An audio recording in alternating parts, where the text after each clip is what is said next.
Hello students, welcome to Study from Home, a program initiated by Kana Mahan Public School, Vrindavan.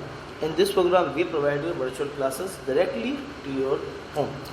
In this video of 12th standard business studies, I would like to discuss the previous 5-year questions of the chapter staffing, business studies. तो इस video में मेरा जो main criteria है वो criteria होगा मेरा case studies को लेकर के। मैं यहाँ पे थ्योरेटिकल क्वेश्चंस को डिस्कस नहीं करूँगा, तो प्लीज़ उन चीज़ों को आप अपने आप कवर कीजिए।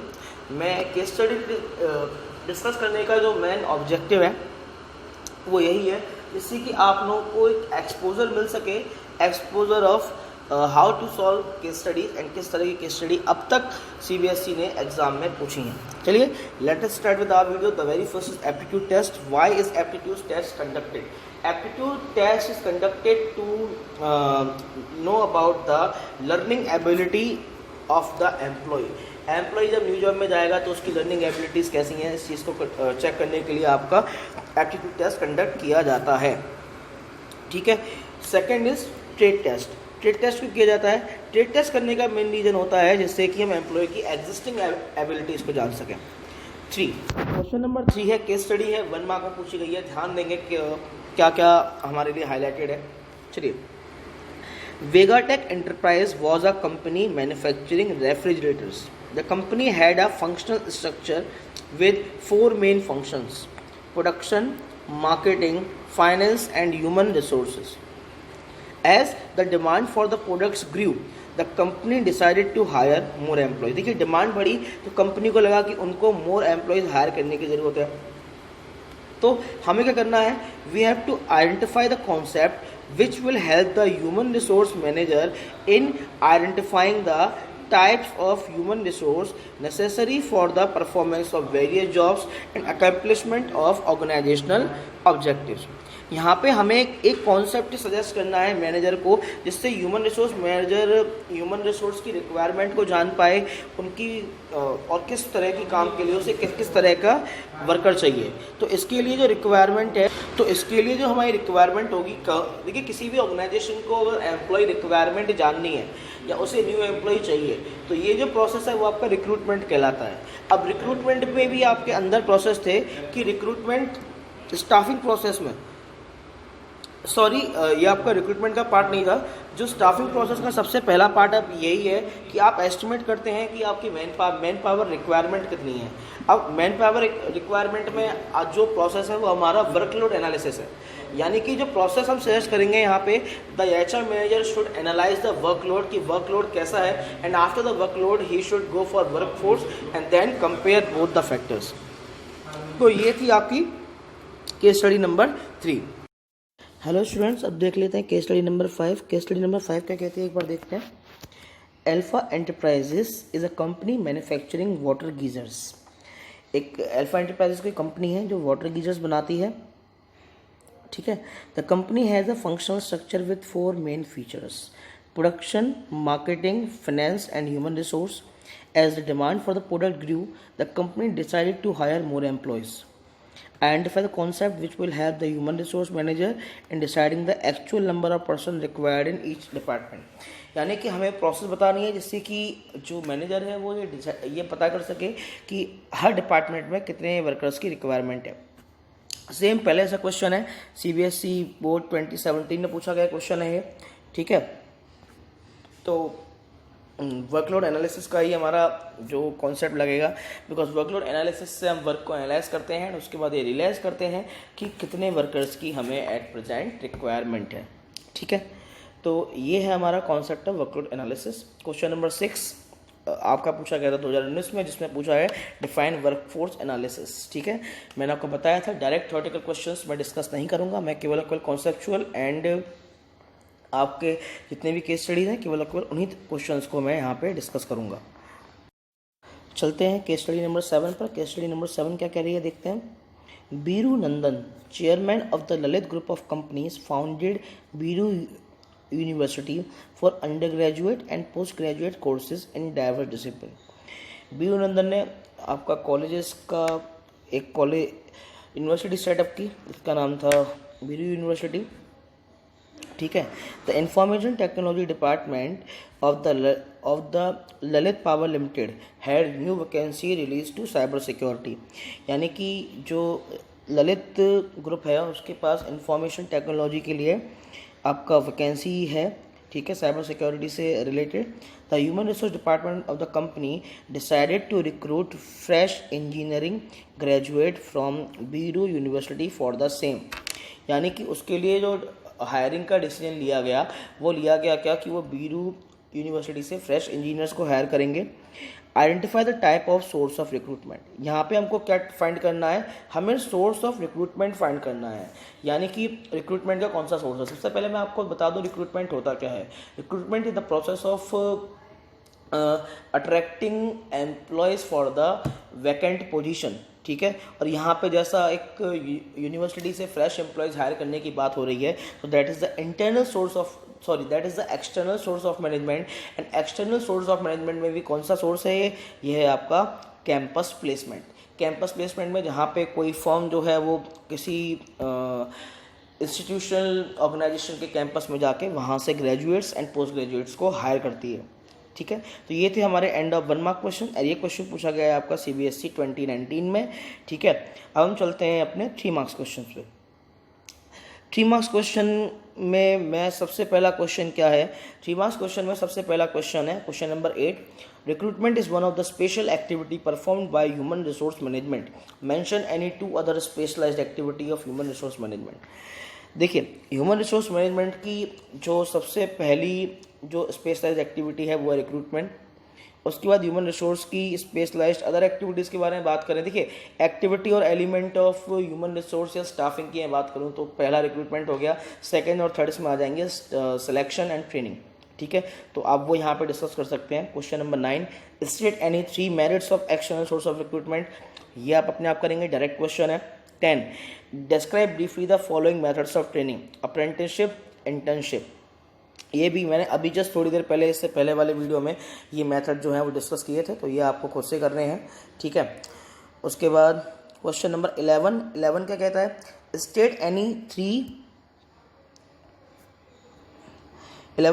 State any 3 merits of internal source of recruitment. Internal source of recruitment के 3 मेरिट बताने हैं, क्वेश्चन पूछा गया है CBSE 2017। 12, state any 3 limitation of external source of recruitment, external source of recruitment के लिमिटेशंस बताने हैं, ये पूछा गया है CBSE 2017 सेम।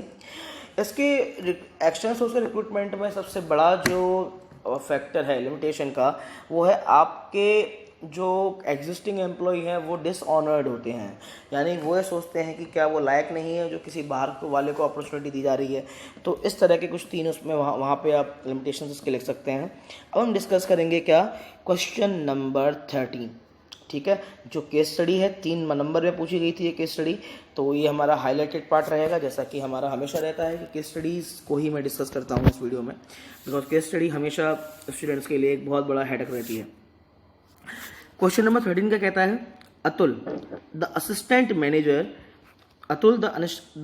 मैनेजर, अंडरलाइन करेंगे, अतुल कौन है, assistant, let me get the stylus first. Atul कौन है, असिस्टेंट मैनेजर। विकास कौन है, मार्केटिंग हेड। लीना HR, ठीक है, ऑफ मॉन्टेक एंटरप्राइज लिमिटेड। देखिए ये किसी ऑर्गेनाइजेशन में अपने पर्टिकुलर प्लेसेस पे काम करते हैं, ठीक है। तो केस क्या है, the chief executive officer of the company called the human resource manager. The CEO ने किसे बुलाया, ह्यूमन रिसोर्स मैनेजर यानी लीना को, ठीक है।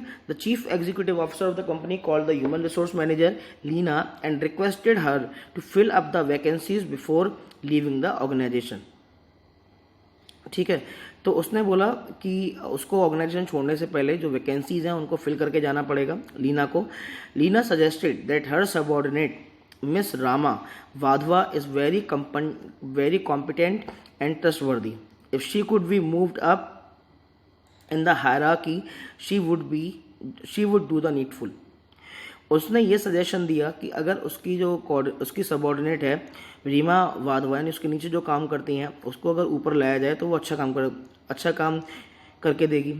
She would do the needful. The CEO agreed for the same and Miss Rama Vadhava contacted Smith Recruiters, ठीक है, यानी कि एक फर्म है स्मिथ रिक्रूटर जो कि आपकी रिक्रूटमेंट नीड को फुलफिल करके देती है, ठीक है, उसने स्मिथ रिक्रूटर्स को कांटेक्ट किया, who advertise for the post of marketing head for the मॉन्टेक enterprises limited.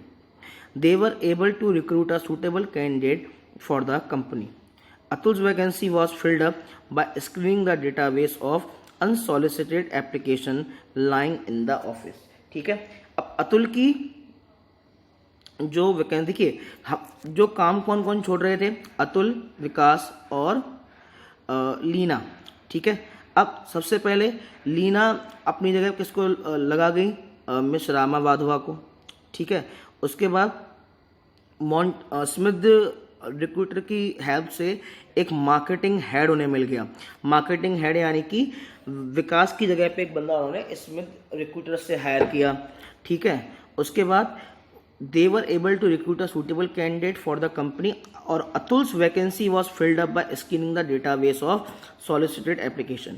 और जो अतुल की वैकेंसी फिल हुई थी वो उन्होंने कंपनी का पुराना डेटाबेस निकाला, जो रेज्यूमे पड़े थे उन रेज्यूमे से उन्होंने सर्च करके एक पर्सन को कॉल किया और अतुल की. ठीक है, तो हमें क्या बताना है, name the internal external source of recruitment used by Montek enterprise limited to fill up the above stated vacancies.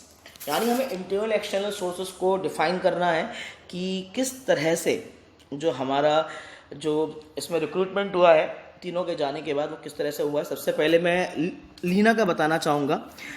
Leena गई, लीना के बाद I miss Rama Wadhwa. The very first case miss Rama Wadhwa was promoted. ठीक है, तो वो आपका प्रमोशन का केस था. और प्रमोशन का केस होता है एंड प्रमोशन आपका आता है इंटरनल सोर्स ऑफ रिक्रूटमेंट में. ठीक है, सेकंड जो आपका विकास की जगह पे जो नया मार्केटिंग हेड आया, market head came with the help of Smith recruiters. Market head कैसे आया, स्मिथ रिक्रूटर्स की हेल्प से.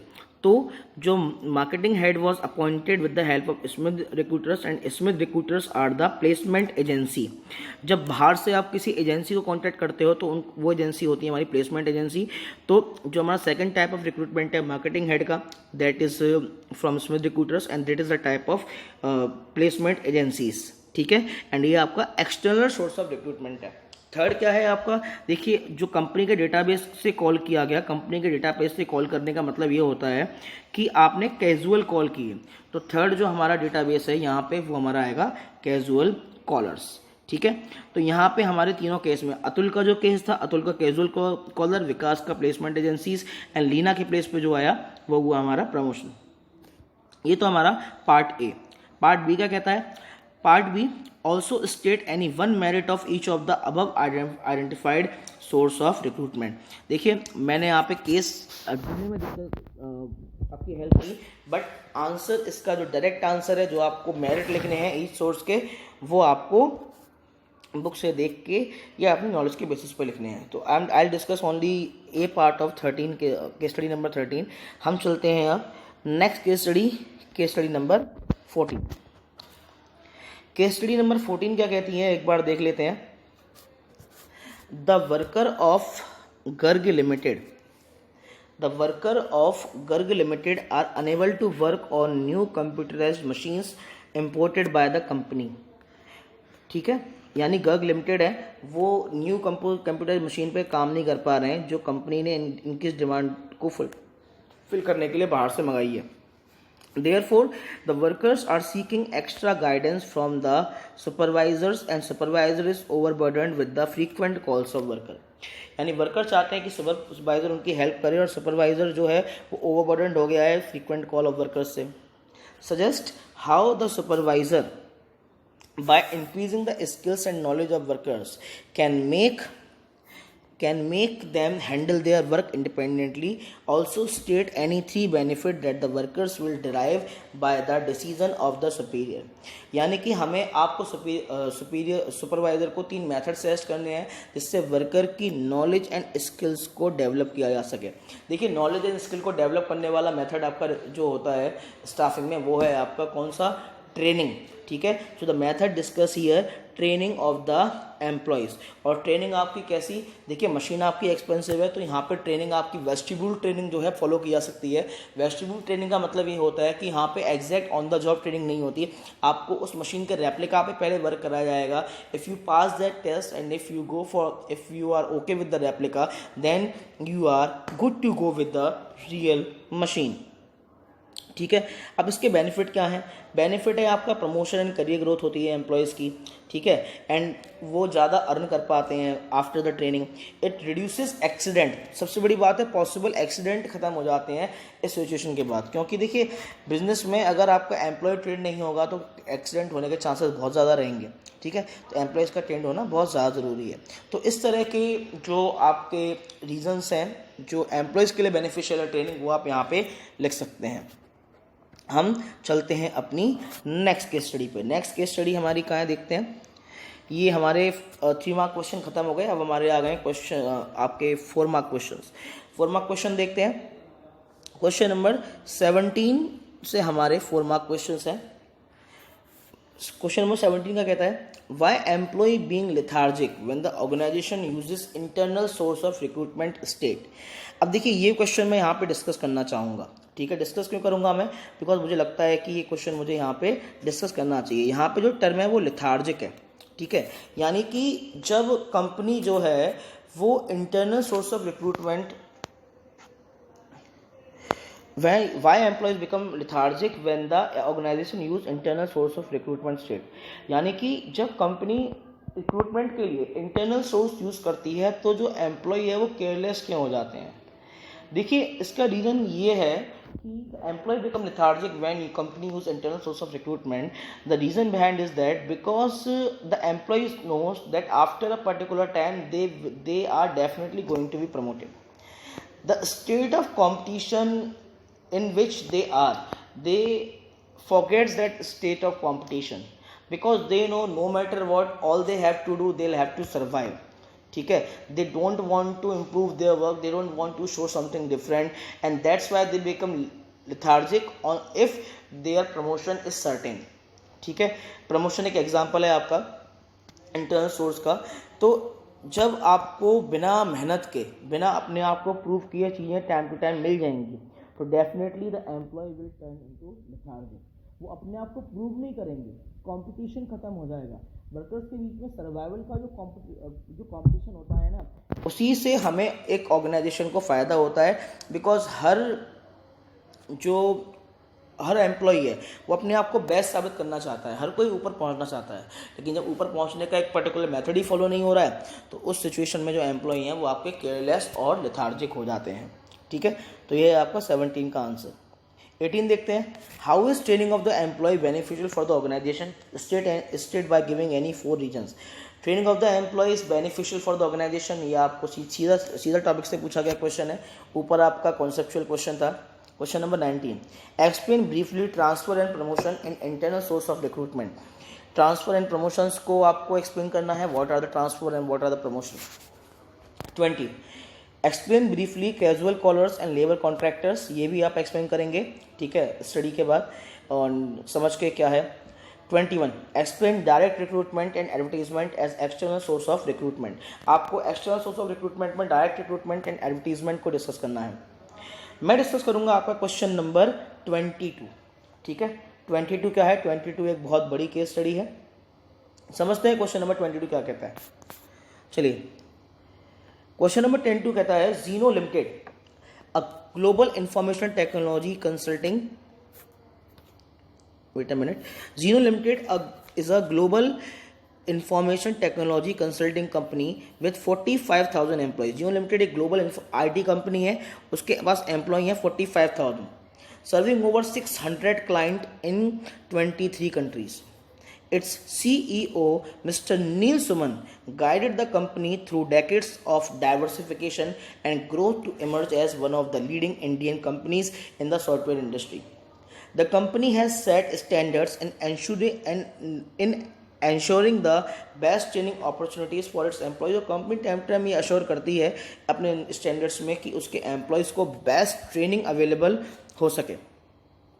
ठीक है, कोई आगे बढ़ते हैं। The project guidance program is a 52 days structured training program, और जो उनका प्रोग्राम है वो 52 डेज का एक स्ट्रक्चर्ड प्रोग्राम है, offered to all recruits of varied backgrounds to be trained on essential behavior and technical skill।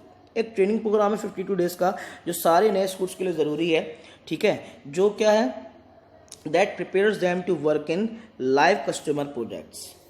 These recruits are hired from universities and management institution for the technical professional as well as managerial jobs। यानी ये institute से higher किए जाते हैं, education institute से higher किए जाते हैं। डेफिनेटली ये आपको कैंपस प्लेसमेंट का एग्जाम्पल है। It is to help the new employee in settling down quickly into the job by becoming familiar with people, the surroundings and the job and the business। यानी एक training programme के बारे में बात की गई है। 52 डे का स्ट्रक्चर ट्रेनिंग प्रोग्राम है जो सारे एम्प्लॉयज़ को क्लियर करना होता है, ठीक है, जिससे उन्हें बिहेवियर और टेक्निकल स्किल्स सिखाए जाते हैं कंपनी के लिए, जिससे वो बिजनेस और जॉब के बारे में जान सकें। सबसे पहली बात क्वेश्चन देखते हैं, क्वेश्चन क्या कहता है। सबसे पहला question number A, identify the external source of recruitment used by the company to hire new employees. मैंने अंडरलाइन किया हुआ है, the external source of recruitment used by the company is the campus placement, because the company is going to education institution and hiring the employees, ठीक है। And जब कोई organisation, business organisation किसी education institution में जाकर के employees को higher करता है तो उस स्टेट में हम बोलते हैं इसको क्या, कैंपस प्लेसमेंट, ठीक है। चलिए इसके बाद जो कोई बी पार्ट है, बी पार्ट देख लेते हैं। Explain the method of training use by the company to train employ selected by the source of recruitment identified in para A. यानी जो हमने कैंपस प्लेसमेंट से जो हमारे पास एम्प्लॉय आए हैं उसको ट्रेनिंग का जो कौन सा मेथड हम लोग यूज़ कर रहे हैं।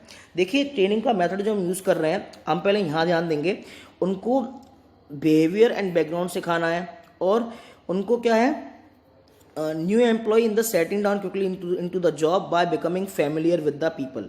उनको बिजनेस एनवायरनमेंट और जॉब से फैमिलियर करना है। और जब फैमिलियरेशन की बात आ जाए कहीं पे, तो वहाँ पे जो ट्रेनिंग मेथड यूज़ किया जा रहा है समझ लीजिएगा, वो है आपका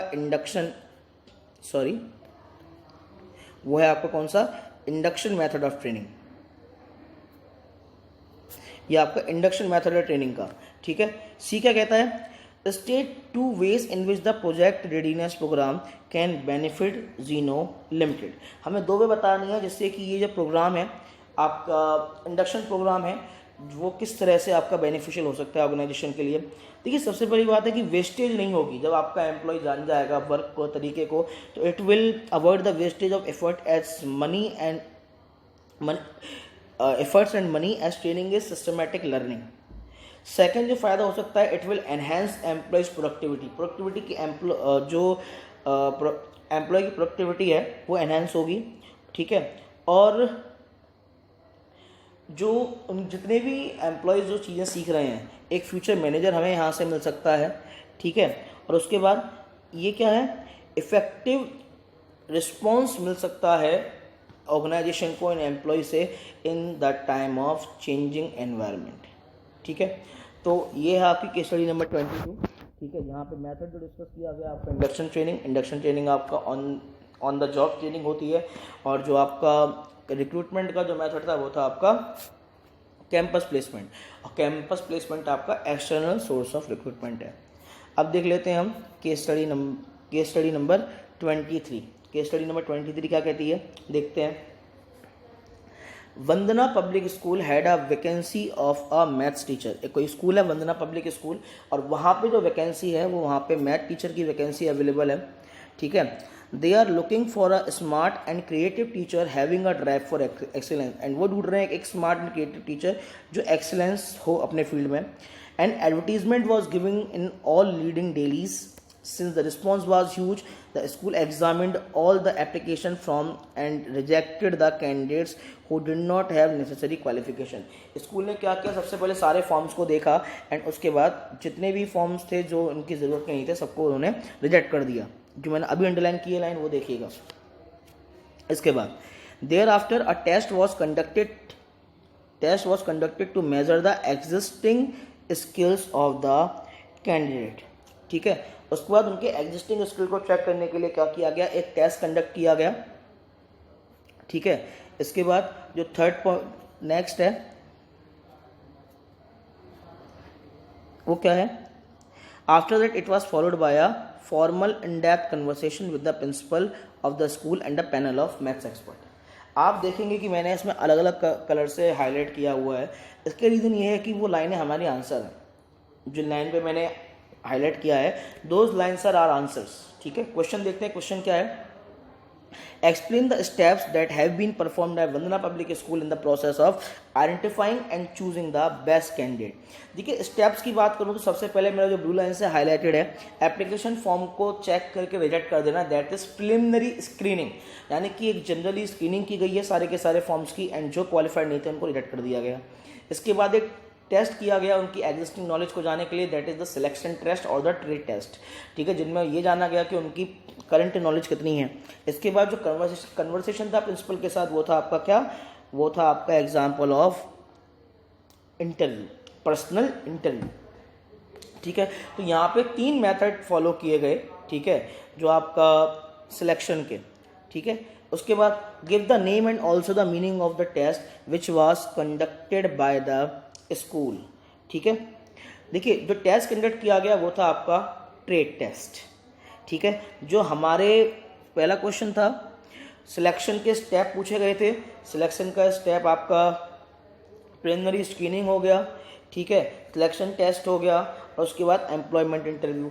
टाइप ऑफ टेस्ट कौन सा था, टाइप ऑफ टेस्ट था आपका ट्रेड टेस्ट, बिकॉज टेस्ट जिसमें आपकी एग्जिस्टिंग नॉलेज की जाती है, एग्जिस्टिंग नॉलेज चेक की जाती है, उस तरह के टेस्ट को हम बोलते हैं क्या, ट्रेड टेस्ट। तो ये थी आपकी केस स्टडी नंबर 23 के। क्वेश्चन नंबर 4 क्या कहता है, सॉरी क्वेश्चन नंबर 24 क्या कहता है, state any 4 points of importance of staffing function. Staffing के 4 इंपॉर्टेंस लिखते हैं, आप डेफिनेटली लिख देंगे, बिकॉज बहुत बार हम डिस्कस कर चुके हैं इन चीज़ों को, स्लाइड्स पे भी डिस्कस किए हैं। अब हम आते हैं केस स्टडी नंबर 25। ठीक है, ये केस स्टडी पूछी गई है। अगेन हमारा जो 4 मार्क का सेगमेंट चल रहा है, ये 4 मार्क का ही सेगमेंट है। ठीक है, 5 मार्क का सेगमेंट अभी तक नहीं आया है, 5 मार्क का सेगमेंट इसके बाद आएगा। तो चलिए कंटिन्यू करते हैं। ठीक है, चलिए case study number 25। Case study number 25 क्या है देखते हैं, बहुत ध्यान से देखेंगे, बड़ी केस स्टडी है।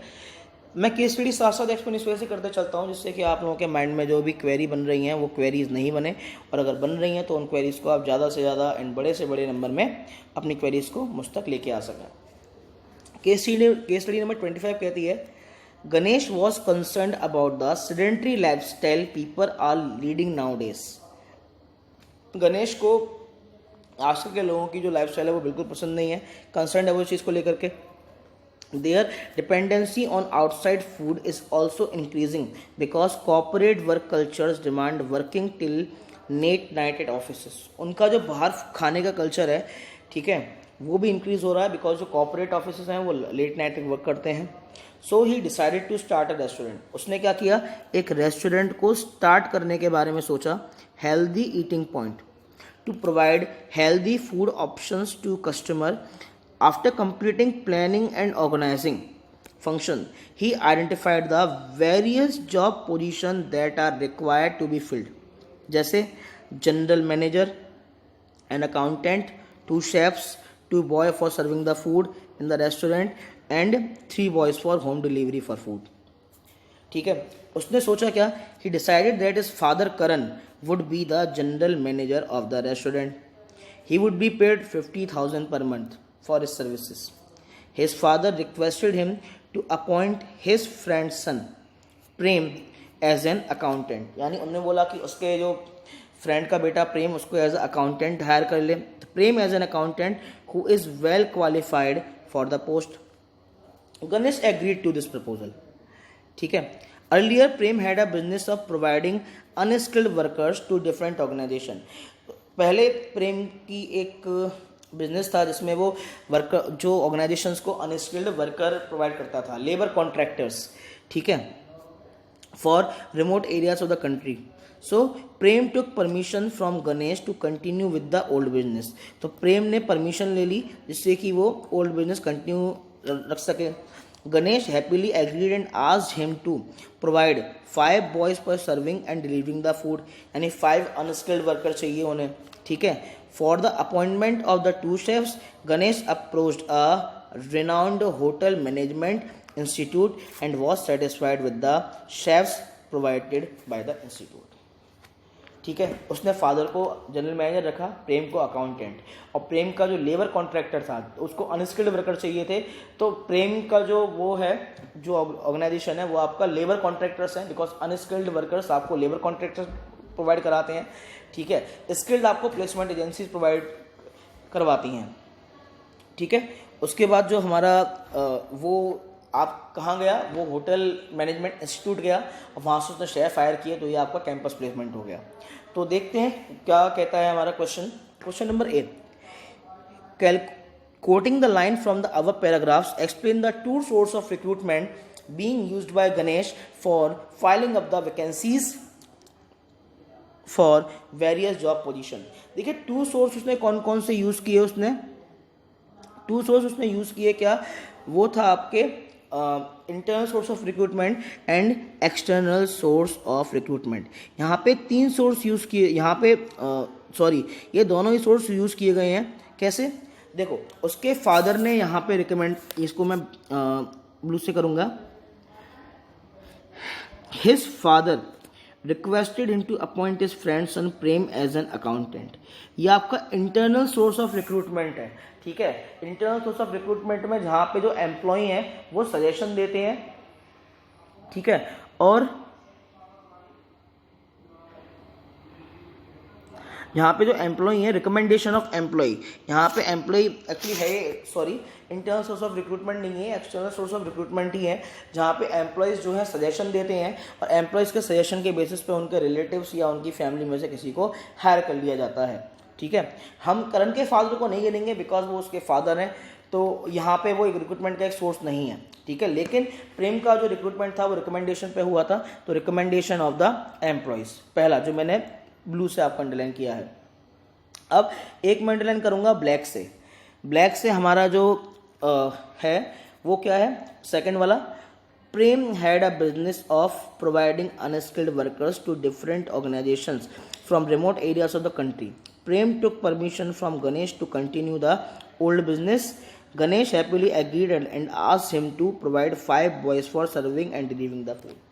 यानी अनस्किल्ड वर्कर के लिए उसने प्रेम की हेल्प ली, तो यहाँ पे ये एग्जाम्पल हो गया लेबर कॉन्ट्रैक्टर्स का. ठीक है, अब नेक्स्ट मैं अंडरलाइन करूंगा ग्रीन से. लास्ट में जो मिलेगा क्या, for the appointment of the two chefs Ganesh approached the renowned hotel management institute and was satisfied with the chef provided by the institute. यानी कैंपस प्लेसमेंट्स तो उसको शेफ मिल गए. ठीक है, जो ग्रीन से अंडरलाइन है कैंपस प्लेसमेंट, जो आपका ब्लू से अंडरलाइन है आपका रिकमेंडेशन ऑफ एम्प्लॉय, ब्लैक से अंडरलाइन वाला पार्ट है वो है आपका लेबर कॉन्ट्रैक्टर्स, एंड जो आपका ग्रीन से अंडरलाइन है वो है आपका campus placement. Question number B क्या कहता है, also give the meaning of the function of management discussed in the above case. देखिए यहाँ पे जो फंक्शन ऑफ मैनेजमेंट डिस्कस किया गया है वो है आपका स्टाफिंग. ठीक है, staffing means filling and keeping filled the positions in the organizational structure. Organisation में हायरिंग को और वहाँ पे वर्क प्लेस को फिल रखने के इसी प्रोसेस को ही हम बोलते हैं स्टाफिंग. तो ये थे हमारे अब 4 मार्क क्वेश्चन. इसके बाद जो हम डिस्कस करेंगे वो होंगे हमारे 5 and 6 मार्क्स क्वेश्चंस. ठीक है, तो wait for the next video for the discussion of 5 marks questions and 6 marks question. Thank you students, have a very wonderful day.